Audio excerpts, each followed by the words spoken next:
Thank you, Sheila Odyssey. Indeed, it is a great honor for me to be speaking to you from Cambridge, England. In fact, just for information, what happened was that after completing my Geshe degree, I had the honor of having an audience with His Holiness the Dalai Lama, which one of my teachers, the late Venerable Geshe Dorji Damdul, he in a way persuaded that you must have audience with His Holiness. And I know why he was saying this. And so finally, yes, of course, with great reverence to my teacher, Venerable Geshe Dorji Damdul, and number two, His Holiness, of course, the light of the world, the light of happiness, light of compassion, light of wisdom for the world. So I had the audience. Okay, to make it short, then why my teacher was sending me to His Holiness, and what was in my mind, this was slightly in a different way. But I have to comply with my teacher. That should be the priority or the preference. And then after the audience, to make it short, not to disclose what happened in the audience, then I received one email from the office of His Holiness the Dalai Lama, informing me that His Holiness wants you to go to England to improve your English. And this is where I ended up in Cambridge, UK. And this is where I'm speaking to you from now. At the moment, I'm here in Cambridge. It's a great memory. And in fact, when I was invited for a workshop in Oxford, I was more looking forward to revisiting Cambridge to meet my long-term friends. And I'm speaking to you from Cambridge. Okay. It has been 16 years past since I first landed in England, in Cambridge. And one time, one of the hosts from here came to India and invited me for the meal with some of her friends. And I was extremely busy, particularly those days. I had to decline the invitation. And of course, she felt a little sad. And I said that, but you are the one who taught me English, and now you made me busy, and I cannot invite your invitation. I cannot accept your invitation. And she was very happy to hear that. And she shared this story with all my hosts, extremely, extremely kind hosts, several of them here in England, in Cambridge. And they were all very, very happy to hear that. So in a way, what they did, I say all because of the blessings of His Holiness the Dalai Lama, that they say what little that I learned from Cambridge English, what little English that I learned from Cambridge here, it came out to be extremely, extremely beneficial in my own capacity.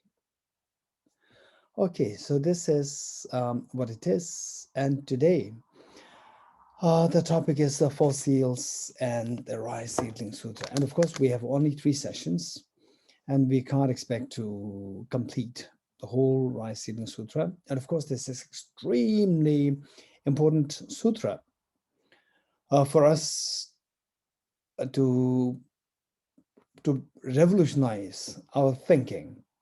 Our thinking oftentimes is very much based on, some kind of faith in external factors, and very much based on looking for solutions outside. as though like somebody else outside you has the power. Even let's say COVID-19, the vaccines, or they have the ultimate solution to get rid of problems. And of course, meanwhile, I suggest that all of us don't even fall to one of the two extremes. One is the extreme of, oh, it's purely your mind, or COVID-19 is purely your mind, the cancer is purely your mind, and no job is purely your mind. No, this is one extreme. And the other extreme is seeking solution purely outside. So from outside, what can we get? We can get wealth. And the wealth doesn't guarantee that you are really happy. And from outside, what you can get is you can get political support. You can get, say, the status recognition and so forth. Again, even if you get the greatest of the status that you can think of, it doesn't guarantee that you are happy, because the person with the greatest the status, oftentimes they also commit suicide. They go into depression. So we see that the looking for solutions outside, as though like the solution is outside rather than inside, and that is one extreme.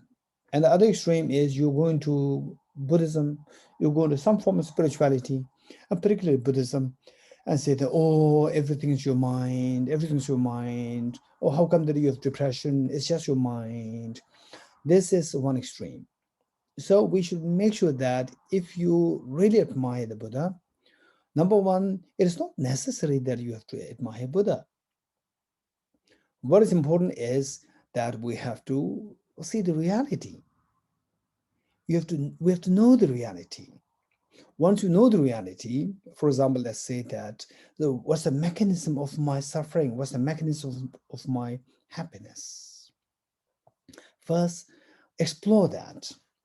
Once you know the mechanism of how you're suffering and how you can come out of this, then you come to realize that your mind is involved and the object is involved. Object-subject interaction is involved.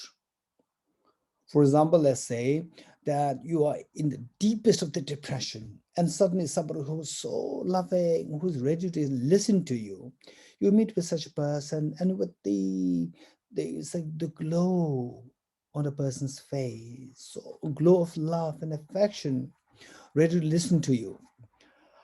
Instant you'll feel uplifted, and the person may not talk to you at all. The person, simply by the person, the glow, the body language, the glow of love and affection, concern on a person's face, that serves as an object, and your mind is a subject. So these two interact, and your mind starts to feel the healing.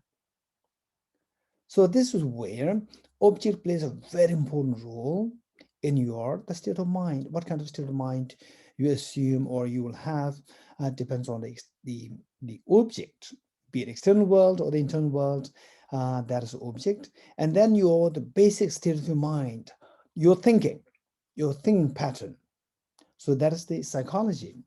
So the psychology, to know how your mind works, and the philosophy, to know what the object is, what the ontological reality is out there. Out there doesn't mean that there is external reality there.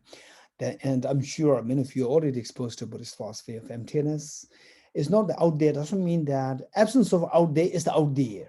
There's the ultimate out there in simple terms. So this is the technicality. We're going to touch this later on. So the point is that object and subject is the interplay of the two, that you can experience the divine, you can experience the devil. It entirely depends on how you create this interplay of the object and subject. So having said this, the Buddha emphasized so much on the studies, wisdom derived through knowledge, and then followed by wisdom derived through reflection, and further wisdom derived through meditation. So oftentimes people they're not so wise. They think that, oh, I'm into practicing Dharma, what is this? All these studies, they are just conceptualizations. We have to cut the conceptualizations. This is where we are going wrong. We're going wrong. So first, to cut the conceptualizations, you have to know how to cut the conceptualizations. How to cut the conceptualizations, that becomes your, first you have to gain conviction in this. That is only through reflection. To have this reflection, to gain conviction, reflection is required. And to gain this reflection, you have ample of information to reflect on.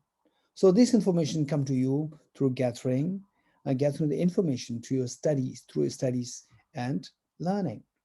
So the wisdom derived through study and the learning is so important, followed by reflection, the wisdom derived through reflection. Once you gain conviction through the studies and reflection, then your job is to let the mind see the real ontological reality as it is in its most vibrant form, the subjective vibrant form, the agility of the mind.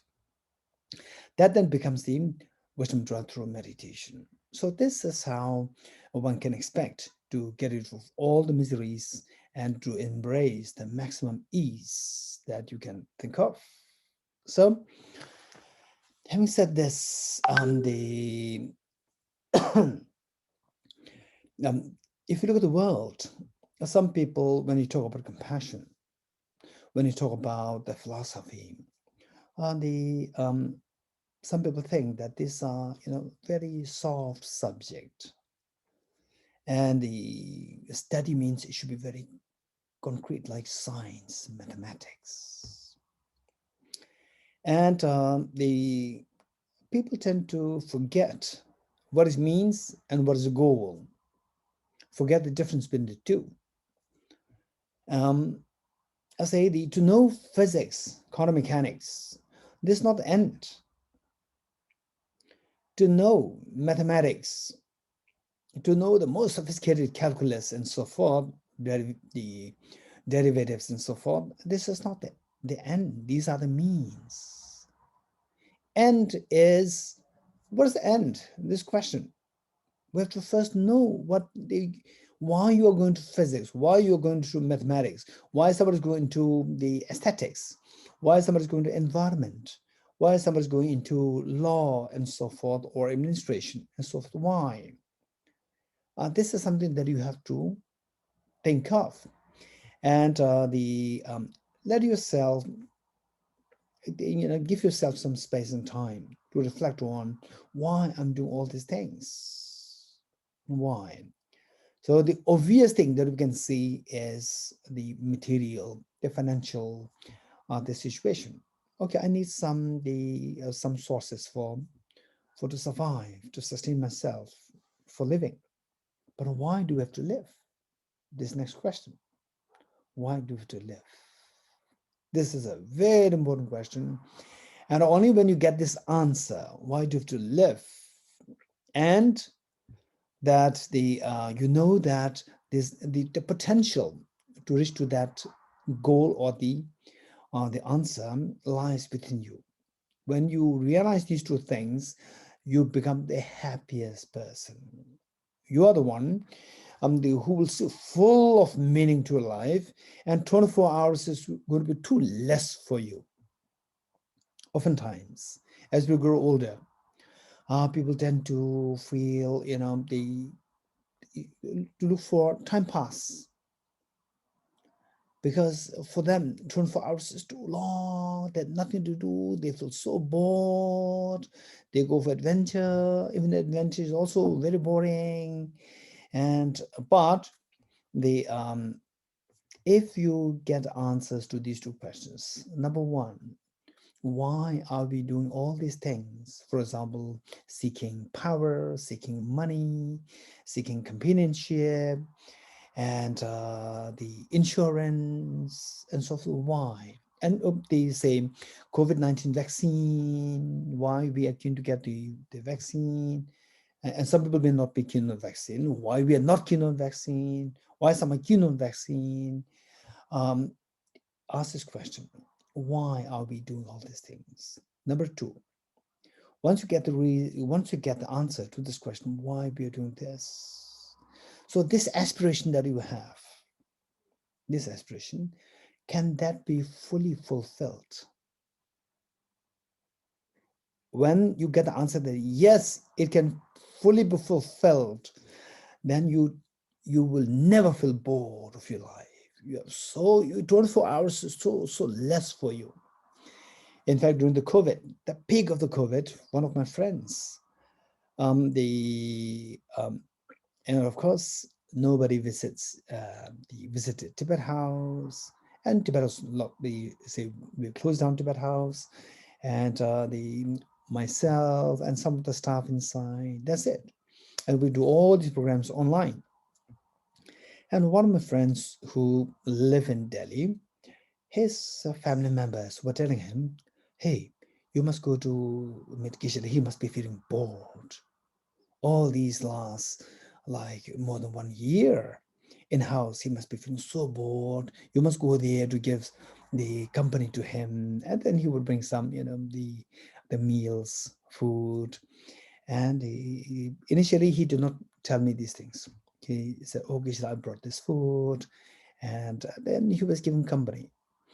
And then later on, what was going in his family was actually shared with me, saying that you must be feeling bored. This is what my family members, why they send me to you. And I said, no.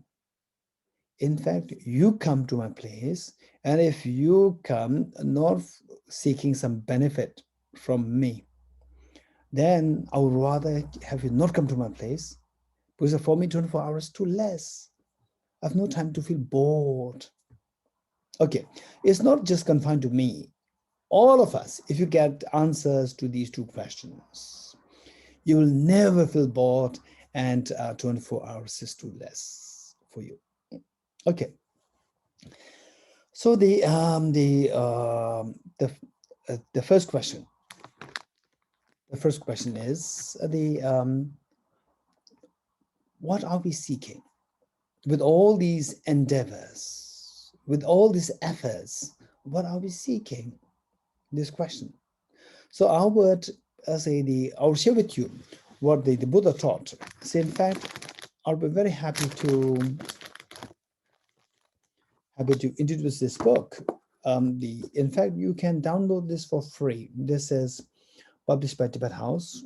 You can download this for free. And I would ask the Sheila to, if you have this already, soft copy, well, good. If not, then you can ask the office of Tibet House, Delhi, to send a soft copy of this, where anybody can download this for free. Okay, so this book is a compilation of many important sutras and many important teachings. So there, one of the parts, one of the small section is what is known as the Noble Mahayana Sutra, Wisdom at the Hour of Death. Wisdom at the Hour of Death. So this is one of the sutras included here, and the Buddha summarized things into 5 points. One, the Buddha taught that all phenomena are naturally pure. All phenomena are naturally pure. So you need to have the awareness that there is no solid entity. And all phenomena are the nature of bodhicitta.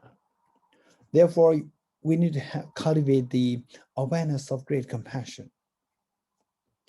And all phenomena are the nature of luminosity. We need to have we need to cultivate the awareness that there's nothing to be apprehended.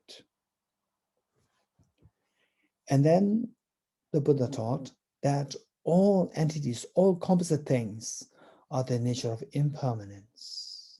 There's nothing for us to feel attached to. And finally, the Buddha said that the wisdom is born from your mind, therefore generate the generate the awareness that Buddhahood is not to be sought from outside, it is to be sought from within. Okay, so these 5 points are indicated by the Buddha, and it's very important for us, particularly I'd like to tell you that what are we really seeking? So the Buddha very clearly indicated that don't seek the ultimate realization of the full awakening from outside, because the wisdom is born not from outside, is born from your mind. So therefore look for the Buddhahood within and not outside. This is what the Buddha taught. So in short, what we are seeking is, for example, let's say yes, it was in Cambridge 16 years ago. I met a brilliant physicist, and we had heated debates on the concept of time and many other topics, and he's really brilliant. And one day he invited me to his house for a meal, and there again it was for further debates, discussions. Then his wife said something. I don't know what two of you are discussing. I'm not really interested in what you're discussing. For me, to have a leisure life, very easy going life, that's what I'm seeking. I'm not really interested in all these sophisticated topics that you're discussing. Everyone has the right to seek what you're seeking. So meanwhile, I'm sure that we all agree with me that COVID-19 taught us that there's an innate desire not to want suffering, innate desire to shun suffering. I'm sure each one of us had the feeling at least once during the peak of the COVID-19, that the feeling of uncertainty. How many of you had this feeling at least once? Raise hands. Feeling of uncertainty. Now even Prince Charles, he got COVID, and the British Prime Minister, he had COVID. So almost all the big people, small, middle, everyone, male, female, everyone, somehow, your neighbors, they're all getting the COVID. So where should I run? This is a feeling of uncertainty. Perhaps for many of us, this must be the first time you had a severe feeling of uncertainty, impermanence, and a very sophisticated version of impermanence, feeling of uncertainty. Okay, so from this, the COVID-19 taught us that, help us to identify one of our, say, the deep desires to shun miseries. And number 2, happiness. Okay, say the whatever happiness, and some people may not like this word happiness. They're more keen on the word ease, fulfillment, and so forth. Whatever label that you use is fine. So whether you are seeking ease, fulfillment, happiness, this is another thing that we're seeking. We seek the fulfillment, we seek happiness or the ease, and on the other hand, we shun the miseries. Okay, this is, believe it or not, there are 100 people, there are 1,000 people, and if you ask them, what's your aspiration of your life? People may give different answers, perhaps 100 different answers. But if I ask the second question, why do you want that? Then all answers will boil down to these 2. I want to stay away from miseries, and I want to embrace the happiness. The next question. To what extent you want to get rid of the miseries, and to what extent of happiness that you are seeking? This next question. 10%, 50%, or 100%? And the wisest answer would be, if possible, 100% happiness. Not 100%, because whether or not it's doable, this is a question. So if possible, 100% happiness. Then next question, the obvious question is it possible to get 100% happiness and zero miseries? This question. This is a very serious question. And this takes us to the divergent views of Charles Darwin and the Buddhist Shakyamuni.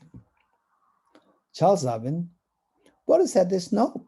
Although you don't find any way he mentioned that 100% happiness is impossible. He did not explicitly said it, but from the concepts that he taught, from there, you can easily get the implication that according to Charles Darwin, if you were to push him today, whether or not 100% happiness is possible, his answer would be negative. For the reason that for him, say the basic emotions such as attachment, aversion, fear, these emotions, they are something which we cannot get rid of. These emotions, he called as instincts. These are evolutionary gifts for you. But it is our experience that the fear, nobody wants fear. Nobody wants to have the emotion of fear. But without the fear, you cannot survive. This is according to Charles Darwin. For example, a tiger comes.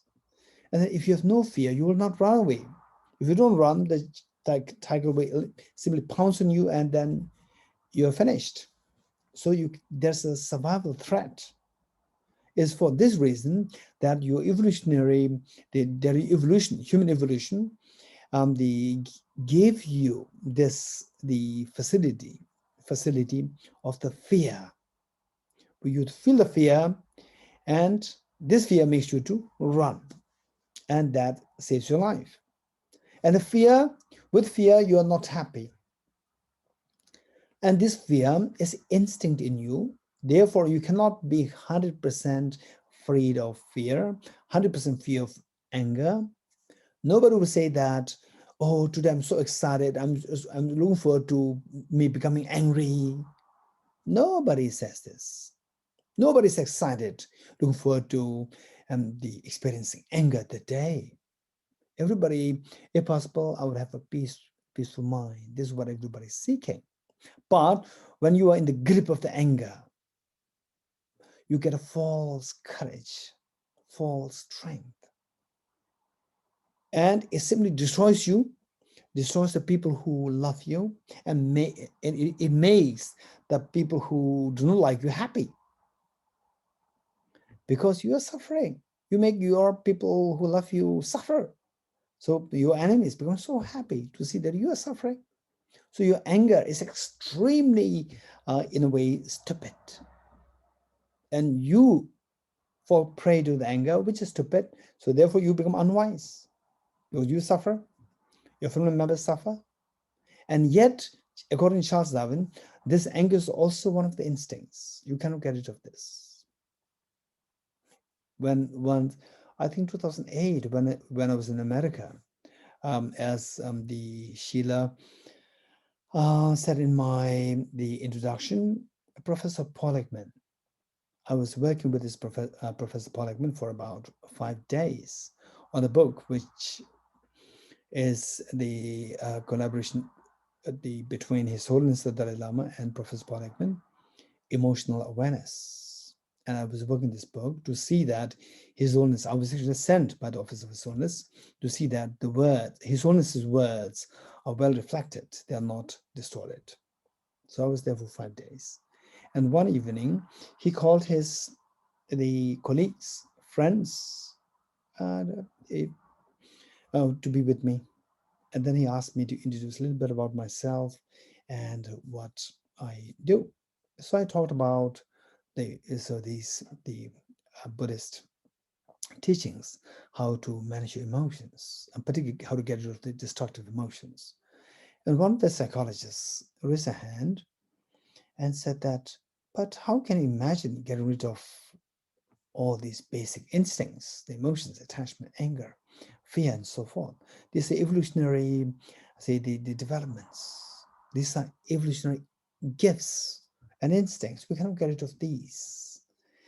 And yes, so this is where according to Charles Darwin, if you were to push him, whether or not 100% happiness and zero suffering is possible, his answer would be non-affirmative. Whereas if you ask this question to the Buddha's answer is very affirmative. Yes, it is 100% doable. So this conviction, confidence the Buddha had, that made him become a great revolutionary. So he's so courageously fought against the discriminations, inequalities. For him, whether you're male or female, whether you're male or non-male, female or non-female, or whether you're from this status, that status, high, low, the basic, the nature of you, we are all the same. We all have the same basic nature, the basic nature of perfection. We all have this. It's not that the males, they have they have a special provision, they have a special the potential. No, deep inside we're all equal, whether you're male or female, whether you are this status, from this status, from this status, or that status, social status, whatever, we're all equal. Deep inside, we're all equal. The true nature of your mind is all equal. So it's for this reason that the Buddha, of the 5 points, the Buddha taught, because the wisdom dawns from your mind, don't look for the Buddhahood outside. Seek from within.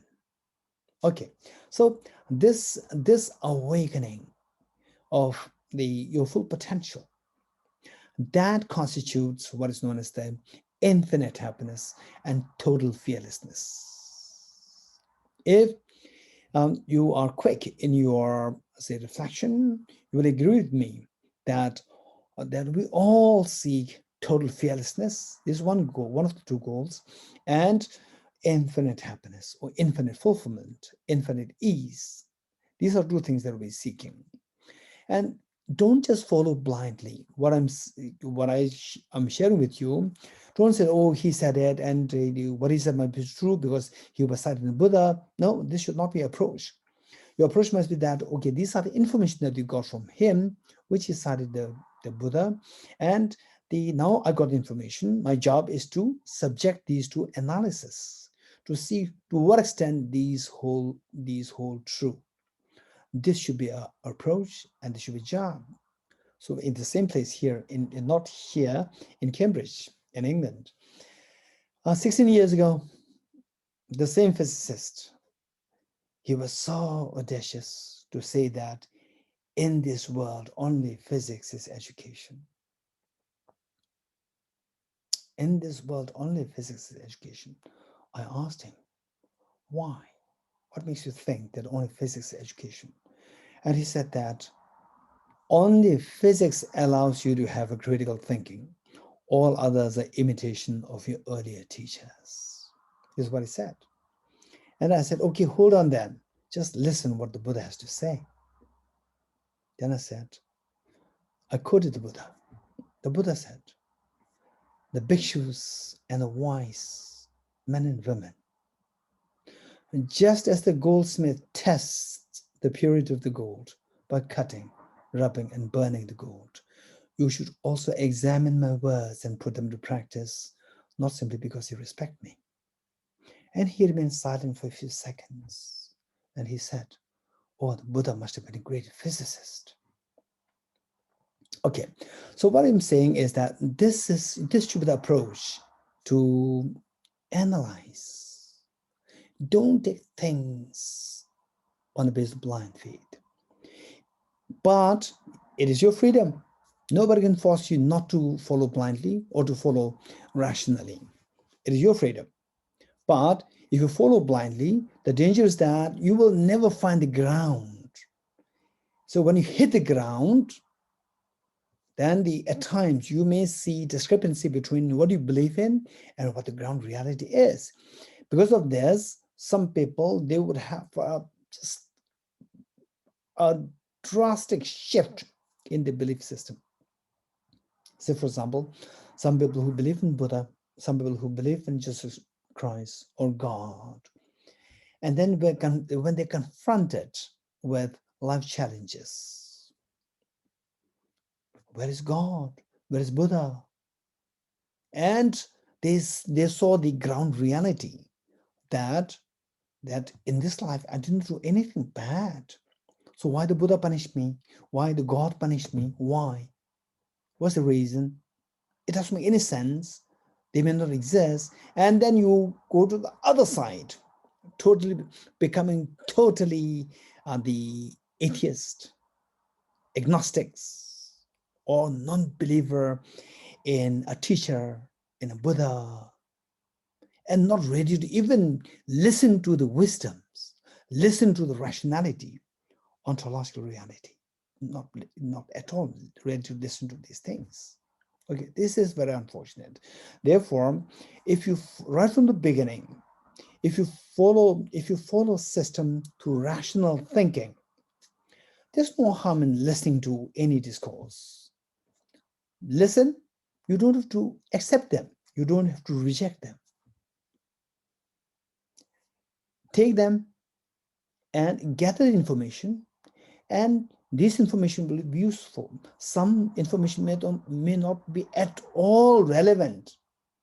Discard them. You take your time and see if they make sense. If they do not make sense, discard them. Those which make sense, take them. So this is, if you do that, then even among the Buddhists, I would say that there are many problems because of the situation they find in the centers, situation they find with the teachers, situation they find with the senior students, and so forth. They were really shocked that is this Buddhism? They quit Buddhism altogether. This is all because of their failure to make the distinction between what is Buddhism, the Buddha's teachings, and the people who are holding this teaching. This distinction, when you fail to make this distinction, then when you see a problem with the people, you just quit the teaching. Say, you will see a problem with the pharmacy, you quit the medicines. This is extremely, extremely unwise and sad. It's all because that the person is following blindly. Whereas if you follow it rationally, and this situation will never happen, and you may quit the person. You will never quit the very precious medicines, the panacea, given to us by the Buddha to heal all our problems. So this is the wise people's approach. Okay.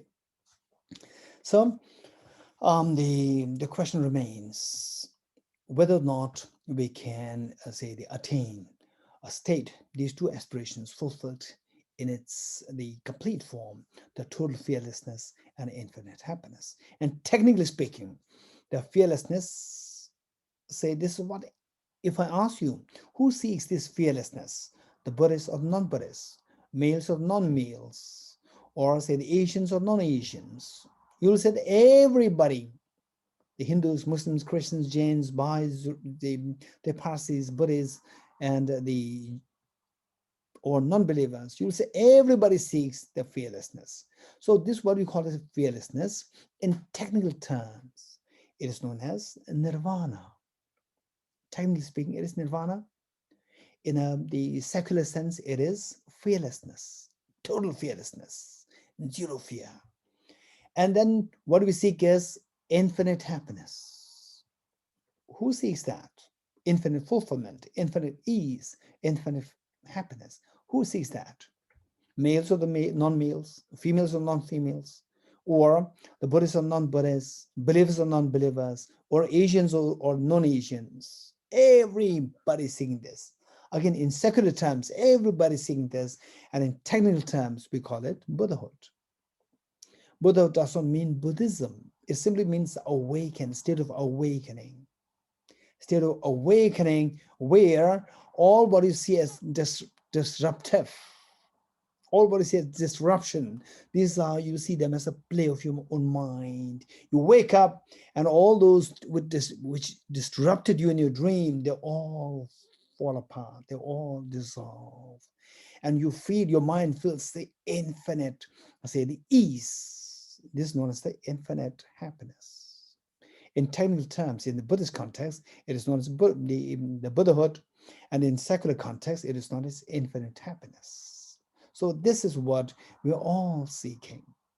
So sometimes, one thing which makes me very sad is that the Buddha did not appear on this earth to convert people to become Buddhists and not to increase his followers. This was not his job.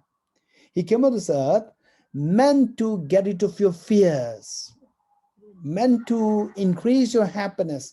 Let's not forget it.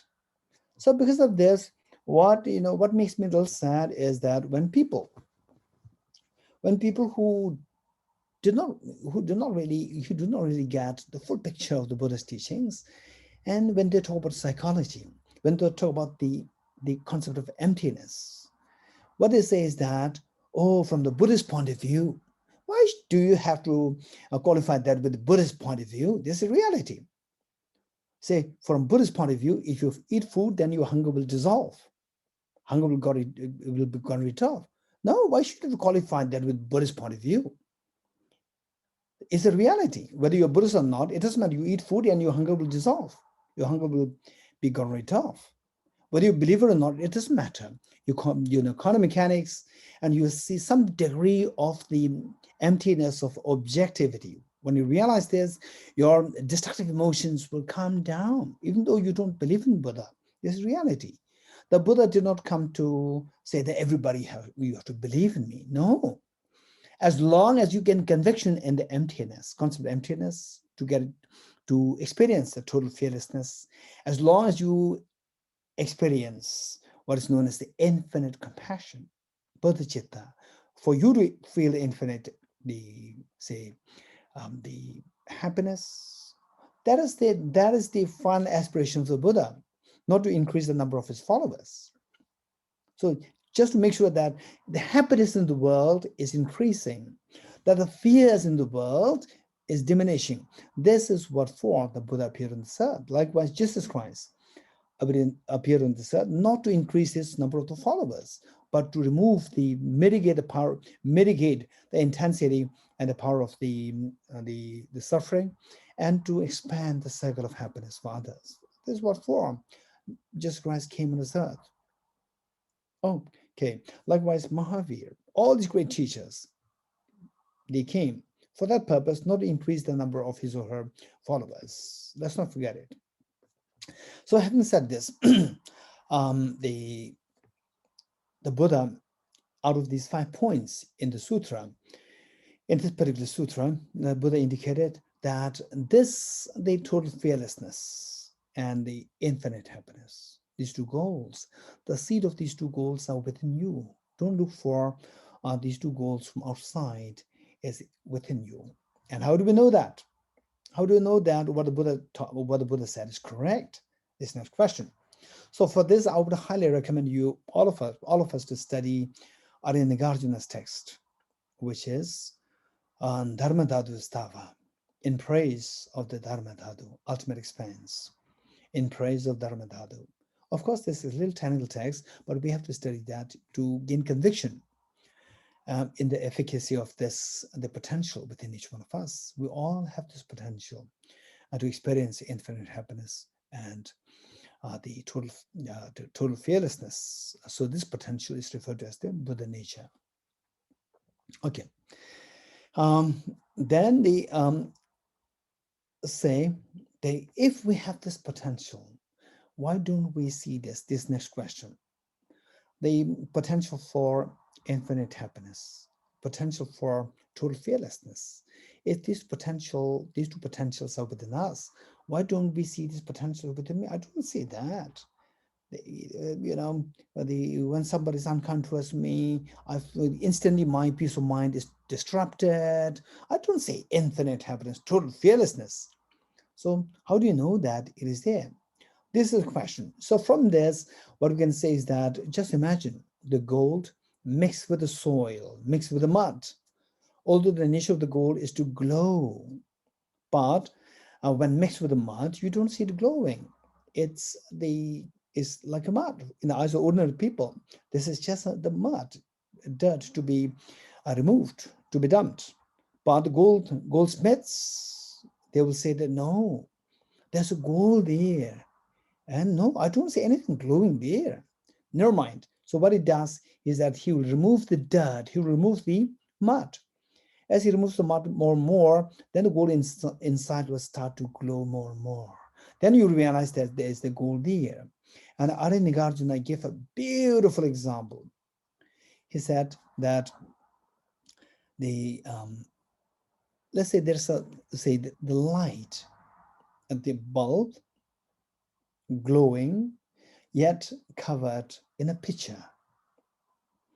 And I send you there. You want to read books in the night. Go there in this room, and there's a light there. You go there, it's dark. And you say, there's no light there. Yes, there's a light there. No light. Do you see a picture there? Yes, I see a picture there. So there's a light inside this picture. How do you know that there's a light inside the picture? It's totally dark. So what Arya Nagarjuna said is, just punch a hole from any direction, punch a hole to this picture from any direction. What happens? From this very hole, a light will beam forth through this hole, which is indicative of the reality that there is a light inside. And if you still say the apprehensive, is there really a light which glows everywhere inside? Okay, just break this picture. Then what happens? The light inside will just move in all directions without any hindrance. So this is the light each one of us has. But given that I don't have much time, I'm not going to go detail to explain how each one of us have this light. But if you're interested during the questions session, I'll be more than happy to go with that. Okay. So meanwhile, if this is the case, then in our mind, there's this light inside. Why we don't see this light is because that there must be like a picture there, a picture. What is that picture? That is a mental defilement. That mental defilement, we see that is of two kinds. One which is very gross mental defilement, and the other is very subtle one. What is gross and subtle? Say, this mug, let's say that I don't eat garlic, and somebody smashes garlic in this mug. Then I say, oh, who smashed garlic, Mama? I don't eat garlic at all. And you feel so apologetic, and you remove the garlic, all the solid garlic, you wash it so well. Okay, now is there any garlic there? You just put your hands inside, you see that there's no trace of garlic there. But smell it. It still smells garlic. There's no solid garlic there, but it still smells garlic. Likewise, a mental defilement there too. One is like the solid garlic-like mental defilement, and the other is the smell of the garlic-like, garlic smell like the mental defilements too. So the first one, the gross one, that the presence of that within you, it attracts your miseries. It attracts your fears. If you don't want to fear, if you don't want any fear, you have to get rid of this solid garlic-like mental defilements.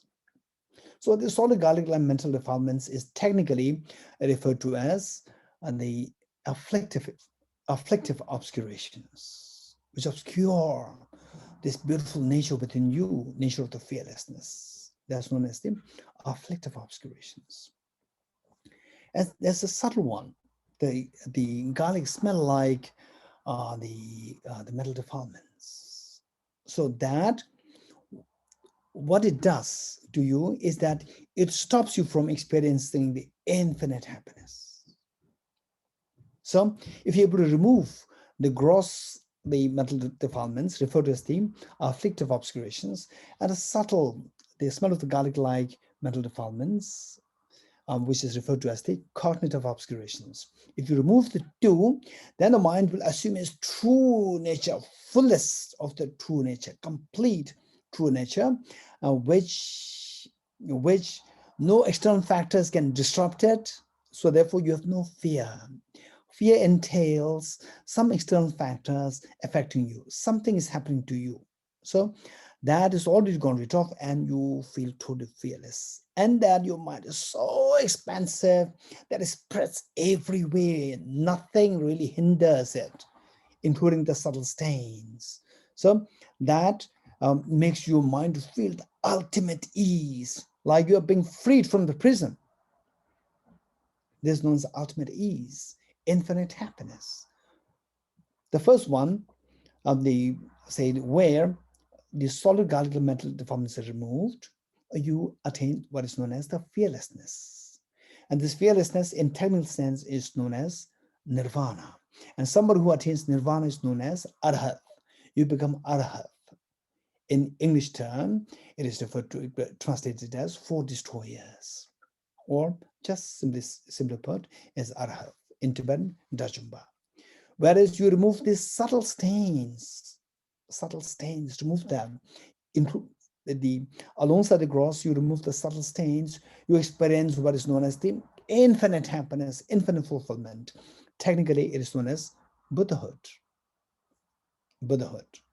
So, finally, we see that the attaining buddhahood, attaining nirvana, in secular terms, everybody seeking these two. Whether they could articulate it or not, that's a different story. But everybody, if you tell them that, are you seeking to get rid of fears? Yes. And what degree of fear do you want to get rid of? If possible, make it 0. Yes. And what degree of happiness are you seeking? If possible, 100%. Yes. Everybody, in secular sense, everybody seeking fearlessness. In technical terms, is nirvana. Everybody seeking buddhahood. They say infinite happiness. In technical sense, it is known as buddhahood. As simple as that. It's not about Buddhism. So you don't have to qualify with these, from the Buddhist point of view, our mind is defiled by the mental defilements. No, this is a reality. From Buddhist point of view, if you eat food, then your hunger will dissolve. If you don't eat food, you will suffer. This is not from Buddhist point of view. This is a reality. So the moment you qualify that by saying that this from Buddhist point of view, then they say the other people, they will say, okay, this is not really related to me. It's about themselves. But the reality, this is reality. So if you really want to be of greater service to the sentient beings, know this concept well and how to relate this in secular terms. And explain this in secular terms without necessarily qualifying this from Buddhist point of view.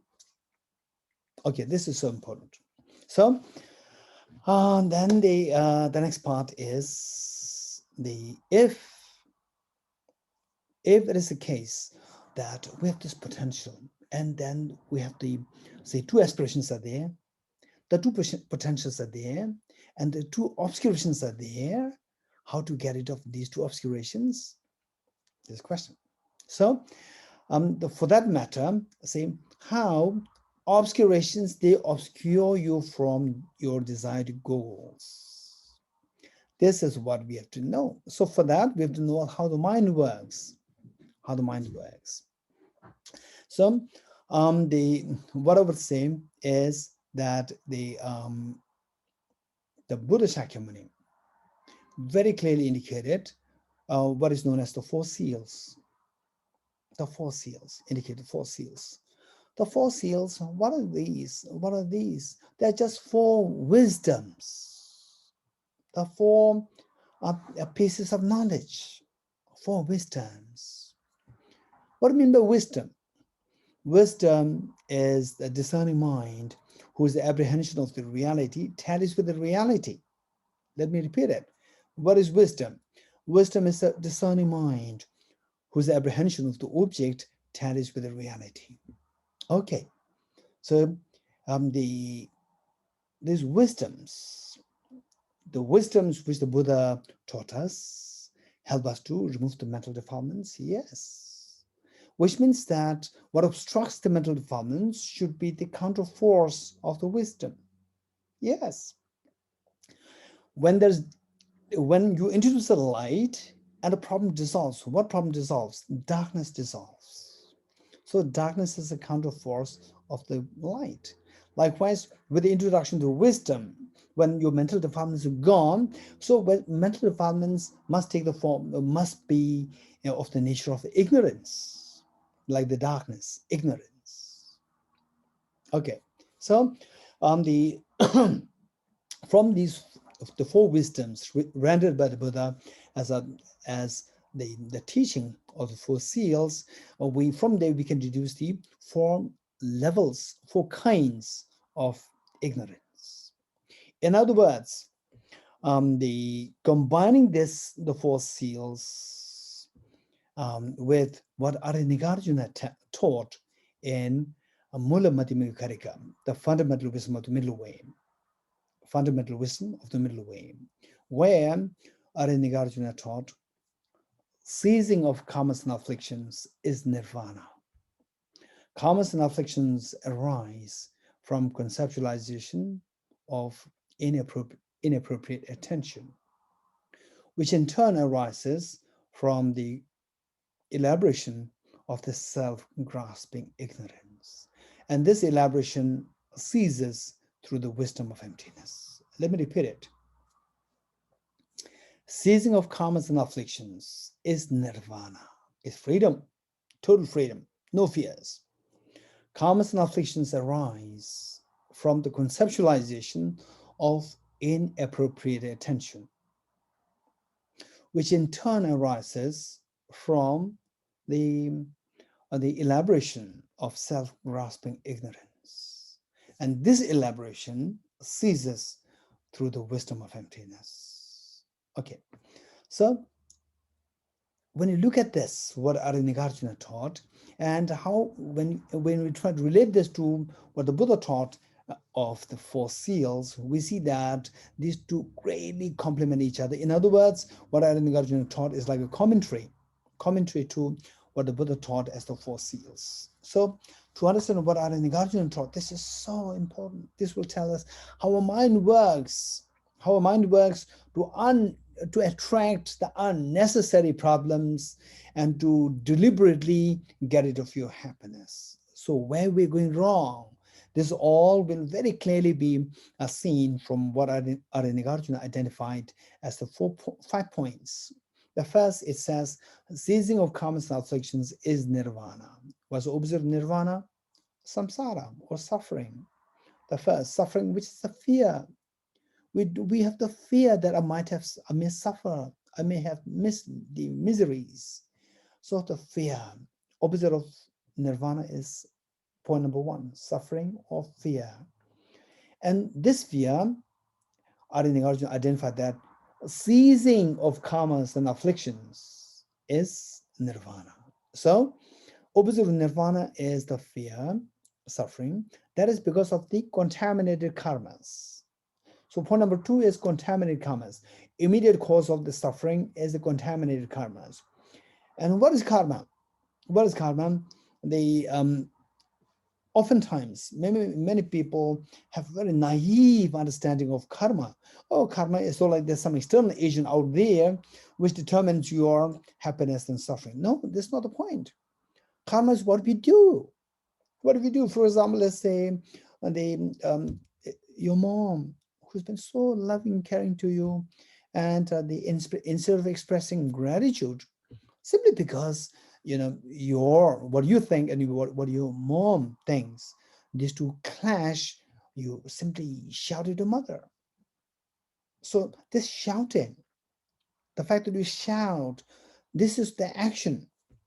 This action is known as karma, the physical, verbal, mental action, the action which involves intention. Actions which involve intention as the driving force, this is known as karma. And this karma,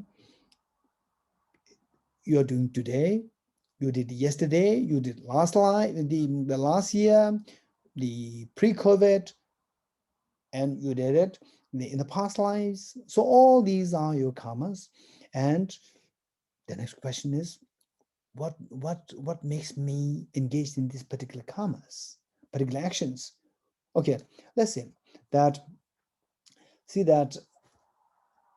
Just see what do you infer from what I'm doing. So what you can see is a karma, my action. From there, what can you infer? Okay, let's see.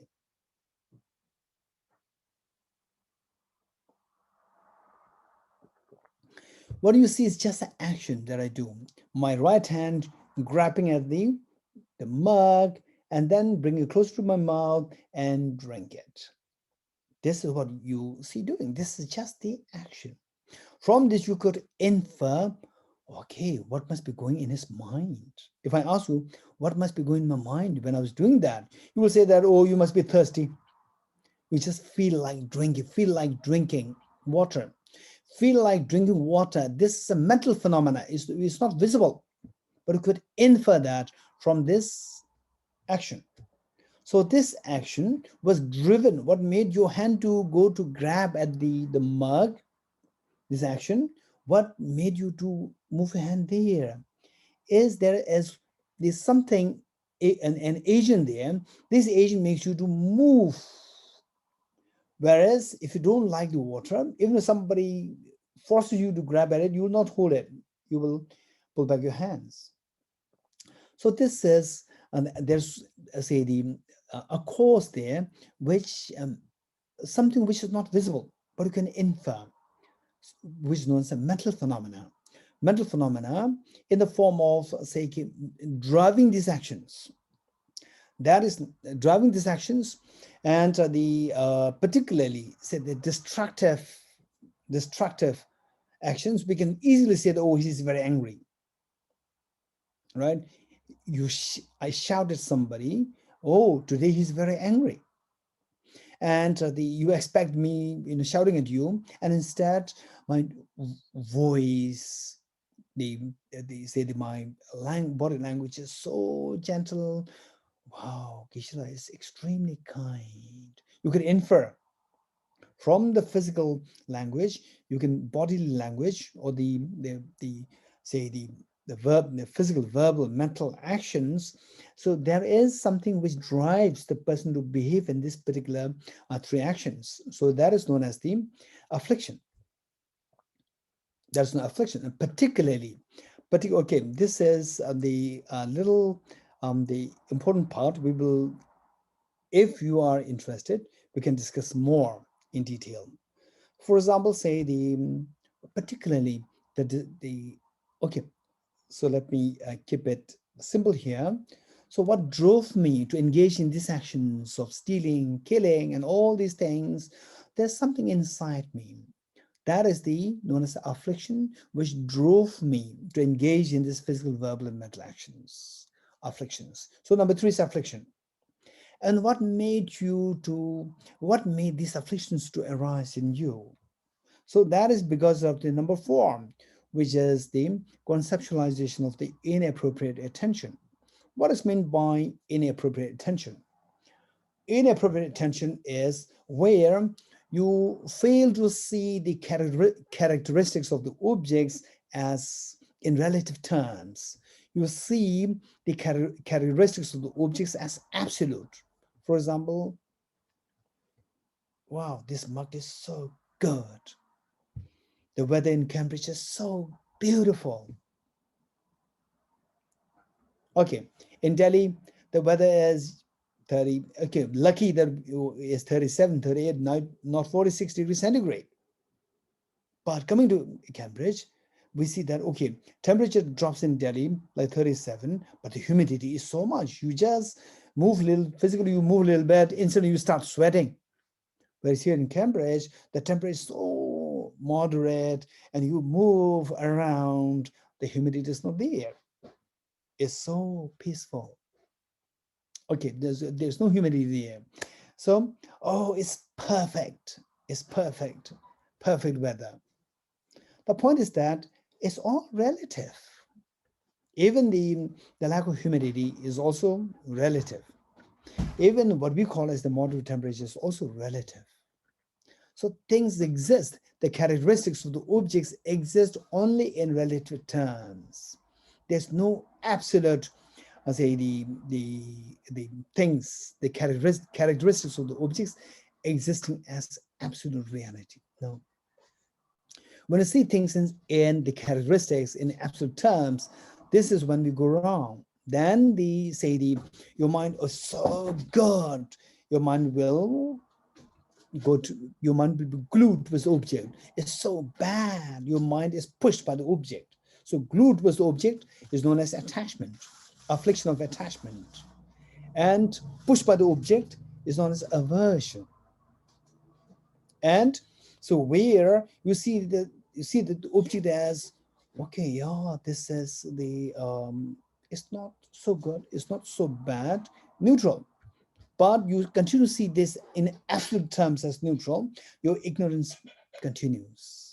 So the three poisons, what is referred to as the three poisons, attachment, aversion, ignorance, these three are the ones which drive you into three versions of, say, the actions of the bodily, verbal, and mental.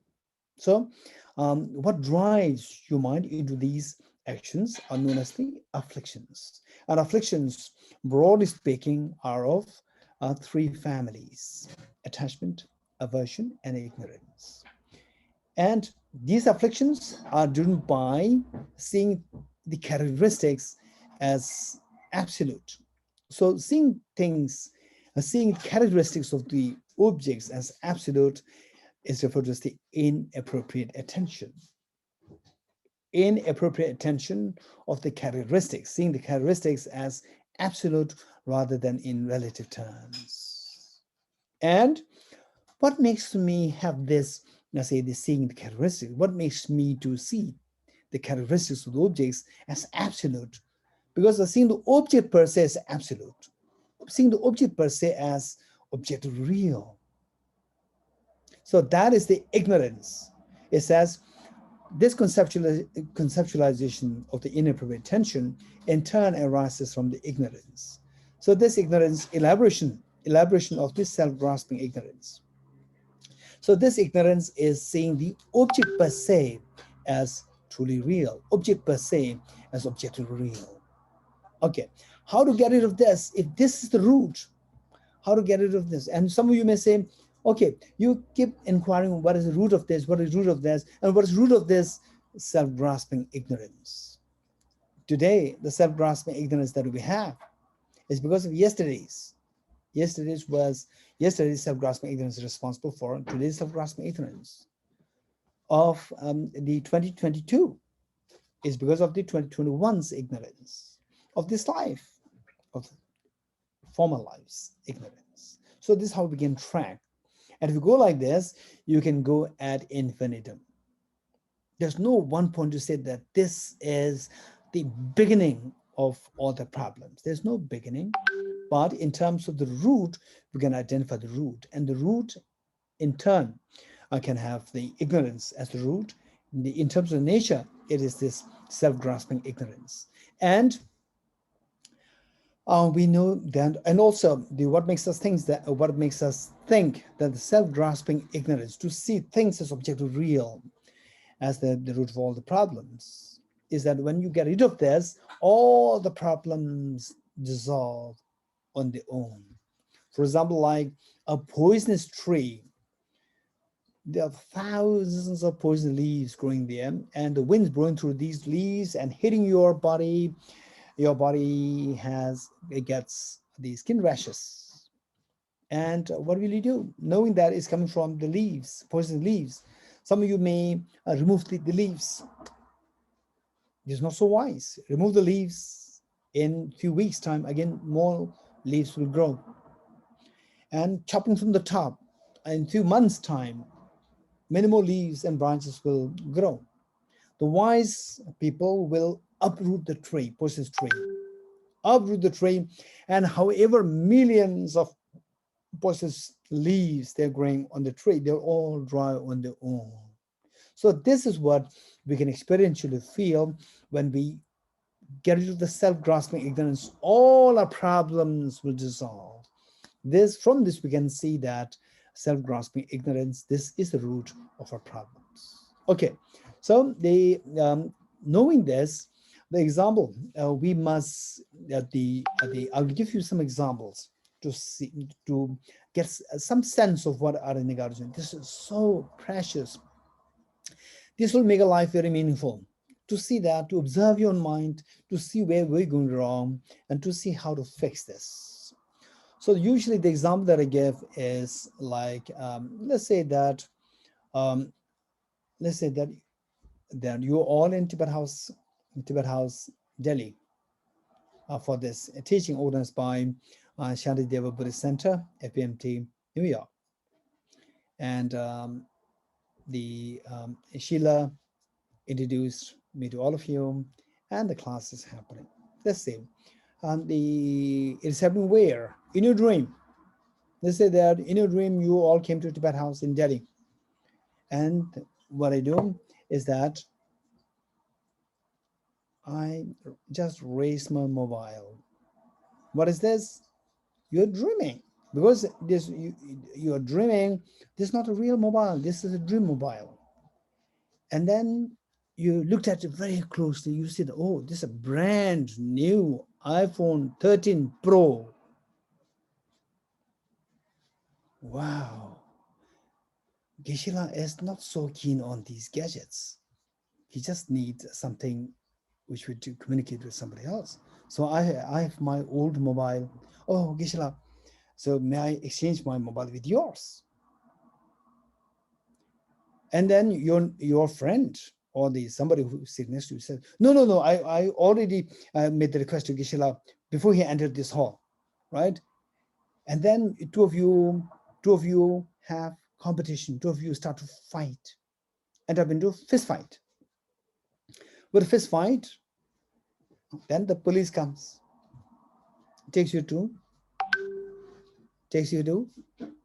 prison. Okay, and your poor mother was waiting for you. Oh, teaching in the Tibet House, Delhi. Your poor mother was waiting and not coming at all. So your poor mother called up the Tibet House office. Okay, what happened with my son? What happened with the daughter? She went to your office for the class. He went to your office for the class. Oh no, the class is over since 3 hours ago. Oh, what happened? There was a fight there. Maybe your son and daughter, they're involved in the fight, and they were taken to police, in the prison. Okay, then your poor mother comes to visit you, and is so surprised to see that you are in prison. And your poor mother asks you, you went to tame your emotions, and you end up in prison. Why are you in prison? Prison is not a good place. This is samsara. Why you entered in prison? And you say, oh, because I had to fight with my friend, fist fight. This is karma, fist fight, karma. Why did you fight? You're a very gentle person. Fine. Because, I hate this person. He's trying to, they take away this brand new mobile from Geshe. I feel attached to this mobile. I hate this person. So this is afflictive emotions. Affliction, attachment, and aversion. Number 3. So why did you already have a mobile? If you want, I'll give you the iPhone 13, what is brand new iPhone 13 Pro. I'll give you one, right? No, that is iPhone 13 Pro, brand new iPhone 13 Pro. That is the inappropriate attention. You are exaggerating the quality of that object. It is not iPhone 13 Pro. And then what made you have this inappropriate? First, there should be the basis there, the mobile there. And that basis is selfish mistaken. There's no mobile in the first place. It's a dream mobile. All these problems started by seeing the dream mobile as a real mobile. This is ignorance. With this, seeing the dream mobile as a real mobile, then you pay attention to this. Then the second misconception happens, that this is an iPhone 13 Pro, brand new, inappropriate attention, exaggerating the quality of the mobile. Number 2, because of this attachment to this mobile, affliction. Anger towards your competitor, affliction. Number 3. This affliction leads you to fist fight, karma. This fist fight ended up you in prison, that is samsara. This is how, believe it or not, all our problems, believe it or not, say morning you wake up, morning you get up, particularly let's say in the Scandinavian countries, say in the winters, the daytime is so short and the winter is, in the dark is very long and is cold, wet, foggy. Your mind feels so gloomy. Okay, whether you're in Scandinavian countries, it doesn't matter. How many of you had that experience at least one time in your life where you wake up for no reason, you feel so down, some kind of gloominess, heaviness, sadness, resentment. How many of you had that experience? Yes, believe it or not, including me, not just you, including me, any feeling of uneasiness comes to you, sadness comes to you, pain comes to you, necessarily all these 5 steps are followed. And nobody wants this.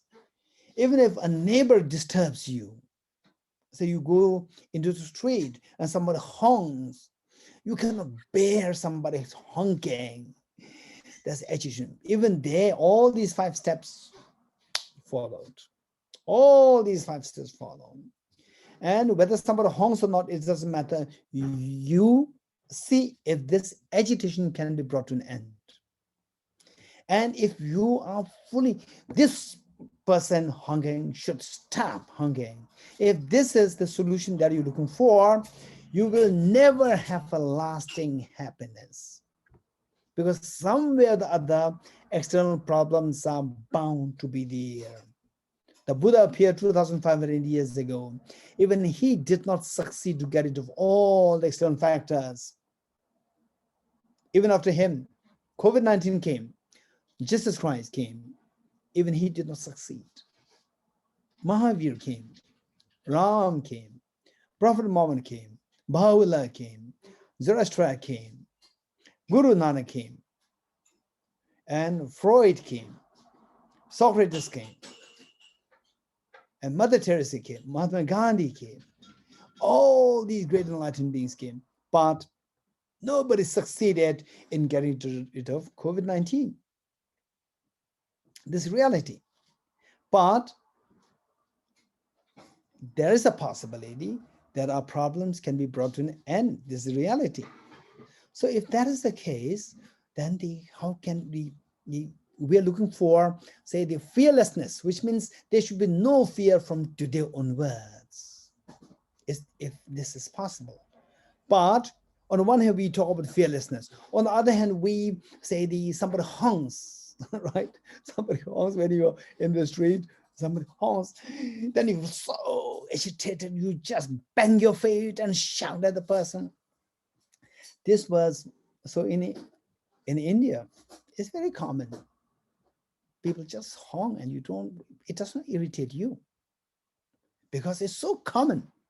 Whereas the first time I was in Cambridge, I was so surprised. No car. You can hear this honk from any car. One time, what I noticed was that there was a person, just a pedestrian walking, and a car from the behind just very gently honked. This person just went crazy, rage, and banged his feet and shouted. I was shocked. This will never happen in India, right? So what I'm saying is that if you are that person, right? If that person, anybody can do that, particularly where you don't hear somebody honking, and suddenly somebody honks at you. Of course, you will react like this.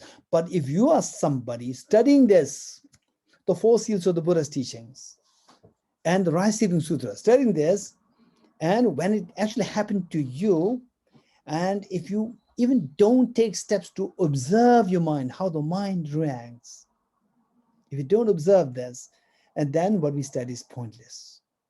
So therefore, it's so important that when you're on the verge to react, at least give yourself some time, and observe if these, okay, now agitation already erupted within me, whether or not these 5 steps, they took place within me. Observe it, and you'll be fascinated.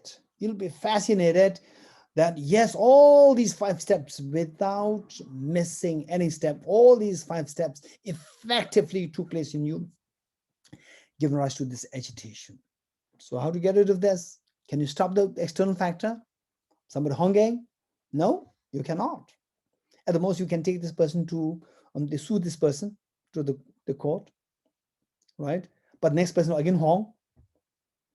To what extent you're going to spend your life suing somebody simply for honking? To what extent are you going to do that? It's not just somebody honking, right? Somebody who can play music next to your door, can throw garbage next to your door. How many such factors are there which can provoke you? Innumerable factors are there. Some thinking of getting into external factors meant to give rise to total fearlessness is impossible. This is so unwise. So before we wind this up, what I want to share with you is that those people who look for external factors, seeking solution outside, this person honking must stop. I'll teach him a lesson. You are an ordinary person. You are not an evolved person. You are an unwise person. Anybody who looks inside, yes, this is wrong, but we have to look for ways and means to get into external factors. But ultimately, to experience total fearlessness, I must manage the internal factors. If you belong to this category, if you develop to this category, if you improve to this category, to this level of the realization, you are an evolved person, you are a wise person. And wise person means a person who can possibly attain the total fearlessness and infinite happiness as you desire. Whereas somebody who's always looking for external factors, there's nothing wrong in pointing to the external factors. But if you are seeking the total fearlessness and infinite happiness by pointing to the external factors and thinking of getting to the external factors, this is not possible. Therefore, you are unwise in this approach. With this unwise approach, you will never succeed in fulfilling your aspirations. Okay, so the point is that we identified the root cause of all these problems is the misconceiving the reality of the object. The first one is the root cause is misconceiving the reality of the object, number one, which is known as the self-grasping ignorance. Second one is exaggerating the qualities of the object. Number two, which is referred to as inappropriate attention. Number three is afflictions. Afflictions where your mind reacts on the basis of the inappropriate attention, pull or push, involuntary pull and push. Involuntary pull is attachment, involuntary push is aversion. That is affliction. And because of this mind, involuntary pull and push is happening, so it cannot really move the external objects. So therefore, it needs some physical and verbal actions. So this involuntary pull and push to the mind, it dictates it dictates the physical and verbal and mental actions to actually move the objects, move things in the world. That is karma. And this karma, because say if I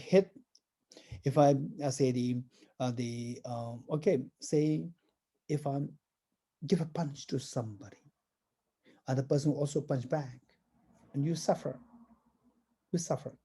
So all the sufferings are there manifestly created by your actions, contaminated actions.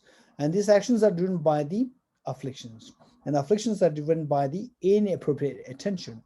And the inappropriate attention is driven by the self-grasping ignorance. So The point is that if you really want to get rid of all the miseries, what should we be doing? Our job is to get rid of the root cause, which is self-grasping in ignorance. Meanwhile, we should not forget, for example, let's say that I'm suffering from tuberculosis. And so what I do is that I go to a doctor, and the doctor said you have to take the antibiotics. It's tuberculosis.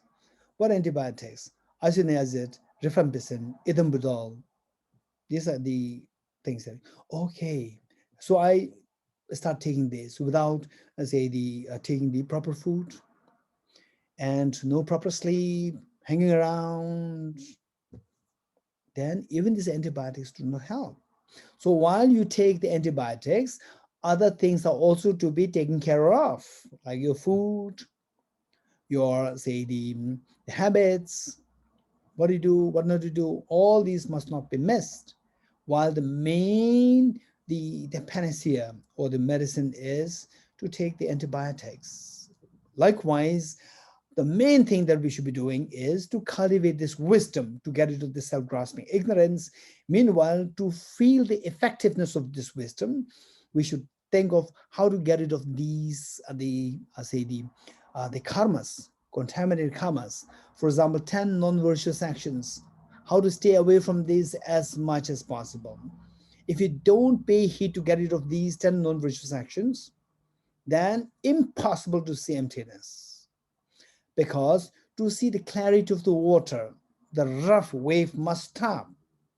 If the rough wave does not stop, impossible to see the purity of the water. Purity of the water should happen when the rough wave should subside, and then the water will assume its true color, the purity. Okay, so likewise, we have to try our best to cut down, to minimize, to mitigate the power of the afflictions, involuntary pull and push, attachment, aversion.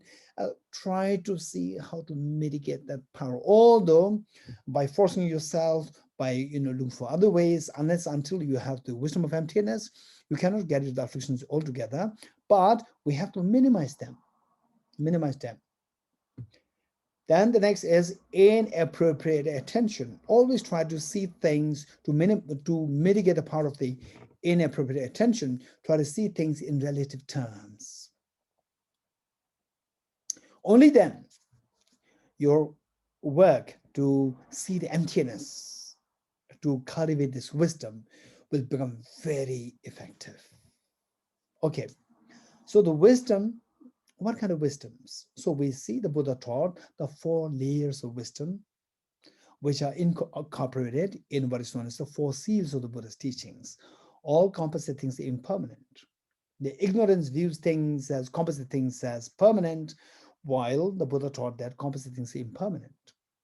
All contaminated things are suffering nature, while what is contaminated by the afflictions, there's nothing really good in them, which means they are of the nature of suffering, but we see them, on the contrary, we see them as of happiness nature. This is ignorance and saying the suffering is suffering. That is number 2. Then everything is the nature of emptiness and selflessness. So within this, there are the 2 misconceptions involved, meaning the opposite of this constitute the 2 misconceptions. Misconceiving impure things as pure, while the impure things are empty of being pure, but we misconceive them as pure. So to counteract this, we need to introduce wisdom to see the impure things as empty of being pure, emptiness. And then finally, misconceiving the selfless nature as of self-hurt. So seeing the self, while the self as empty of being objective, the person, yourself, your family members, your friends, while they're empty of intrinsic self, you misconceive them to be intrinsically real self. So that's misconception. To remove that, the Buddha taught everything is the nature of selflessness, empty of self-hurt. So with to understand this so well, then the Buddha taught the Śālistambasūtra. or the Rice Seedling Sutra, where say you can see in great detail the mechanism of how things operate by the principle of dependent origination. So internal, I said external dependent origination, internal dependent origination, external dependent origination depends on the causes, depends on the conditions. Likewise, the internal dependent origin depends on causes, conditions, all in great detail, the taught in the Śālistambasūtra, and particularly how we operate within samsara, how we are trapped in samsara by means of the 12 links of dependent origination, and how we can undo this 12 links of dependent origination by seeing the emptiness. All these things are really taught and summarized by the Buddha saying that whosoever sees dependent origination will see the Dharma. Whosoever sees the Dharma will see the Buddha. Buddha meaning the fully awakened state. Okay. Okay.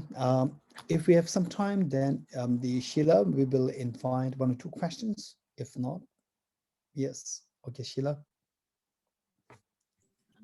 So it's noon. Does anybody have any questions? Maybe we could quickly do a couple of questions.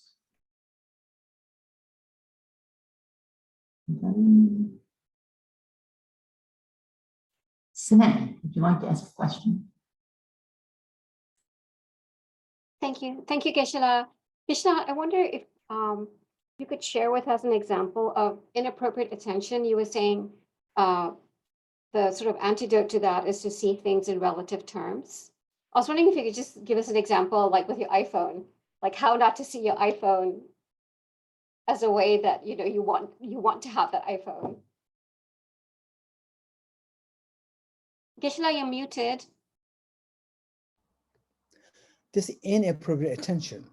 Instead of iPhone, I'll give you another example, which is extremely effective. And that's just amazing. It's very interesting.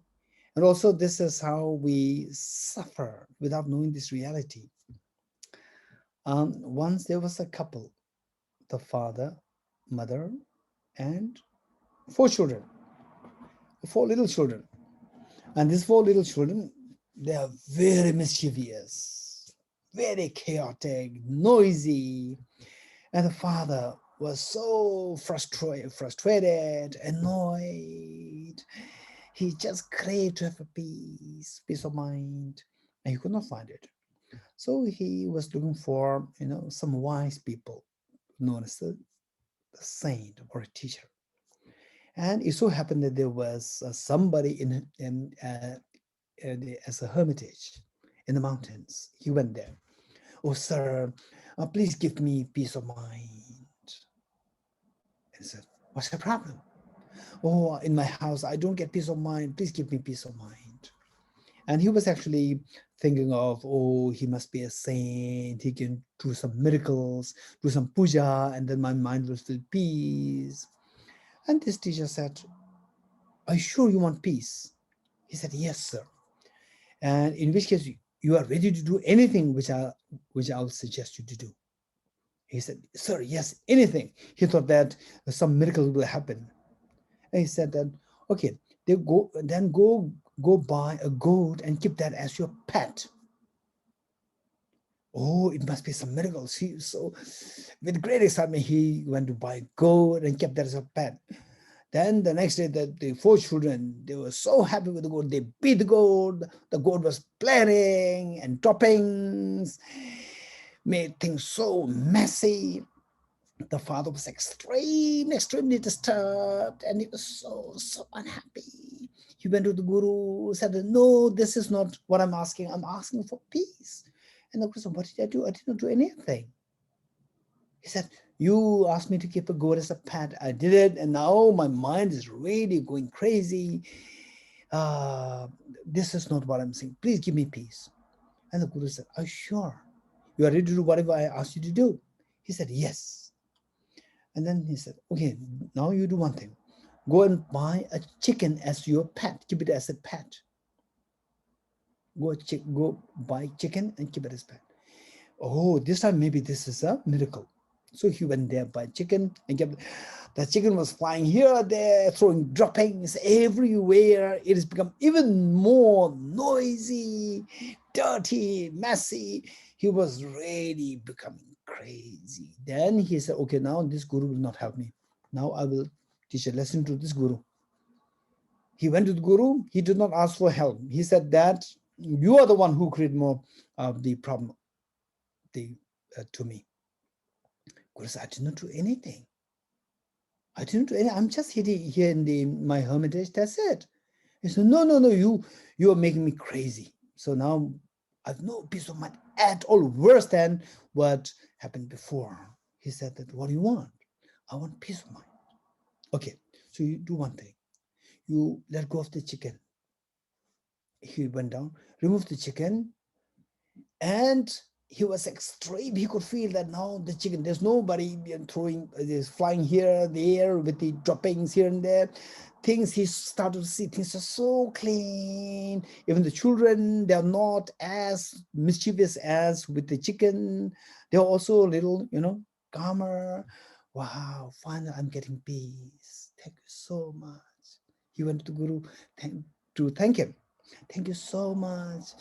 Now I'm getting peace. Thank you so much. Guru said, okay, now let go of the goat. He went down, removed the goat. Now everything's so clean, very peaceful. The children, they're not shouting, they're not chasing the goat, they're not chasing the chicken. It's divinely peaceful. Wow, finally I got the peace. Wow, what a great blessing from this guru. He went to the guru and thanked the guru. And the guru said, I did not do anything. The peace, the divine peace that you're experiencing today existed day one you came to me complaining about your lack of peace. It already exists there. So you simply did not recognize it. Now that you are seeing that in relative to what was yesterday with the chicken and the goat, you see this as divine. It existed day one you came with a complaint. It existed there. So he started to see the situation in relative terms, relative to the presence of the goat and the chicken as a pet. That day one situation at his home is a divinely peaceful. Okay, so this is how we should be seeing things. Yeah. And oftentimes, seeing is believing, experiencing is believing. Sometimes intellectually we know, but it'd be good to deliberately go to a place where the facilities are much less and stay there for like 1 week. Come back, you will see a divine place, paradise in your house. Yeah. And you have a problem with your husband, you have a problem with your children. Go to a place where it's so chaotic.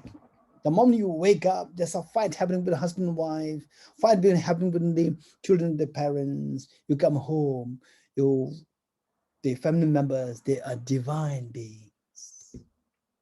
Yeah, thank you.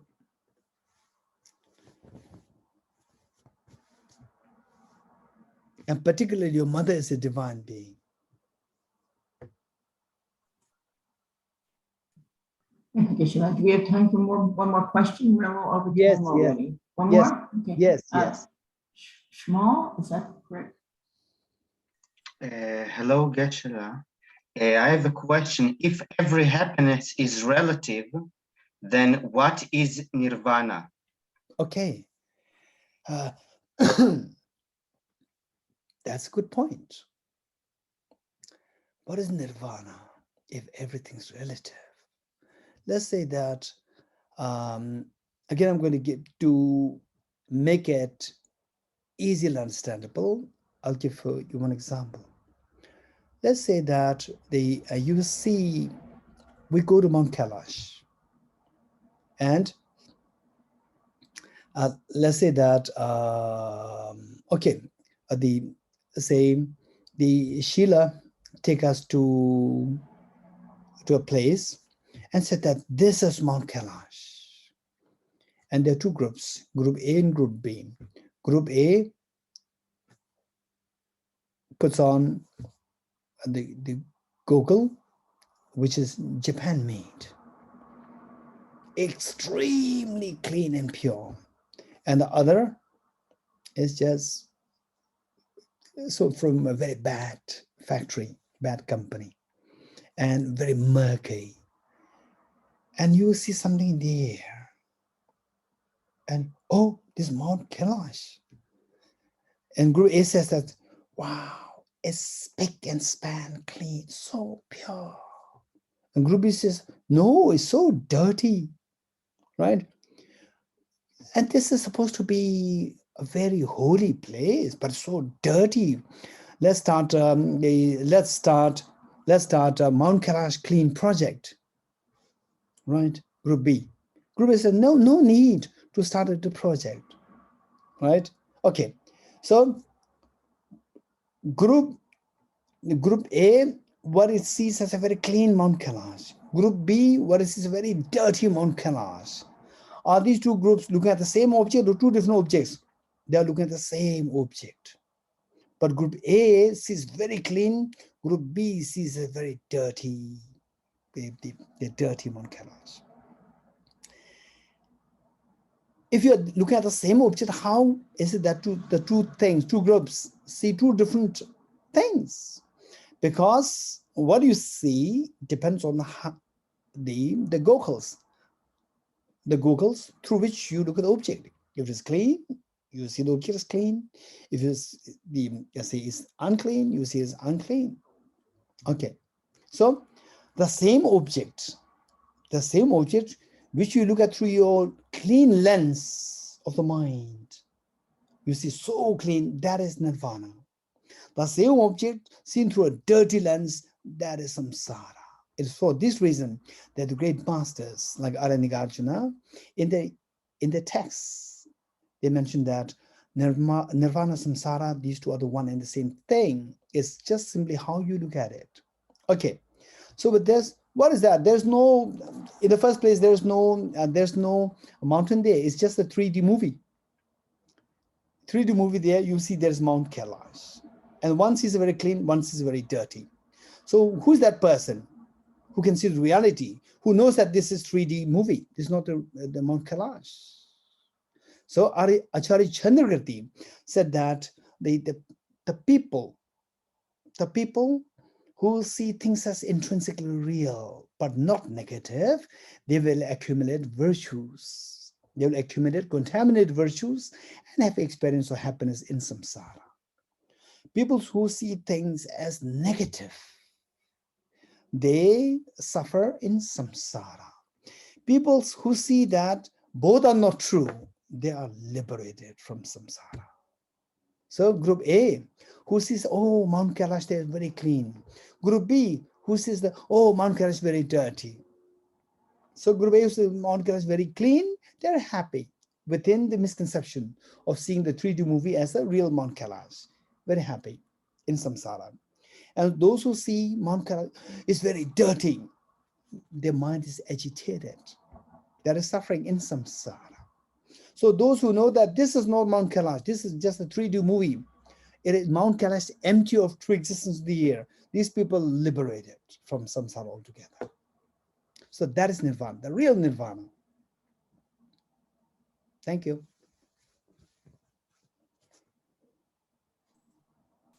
Thank you, Geshe Dorji. Thank you so much. It's been a wonderful teaching. Welcome. Thank you, everybody. We'll continue next week.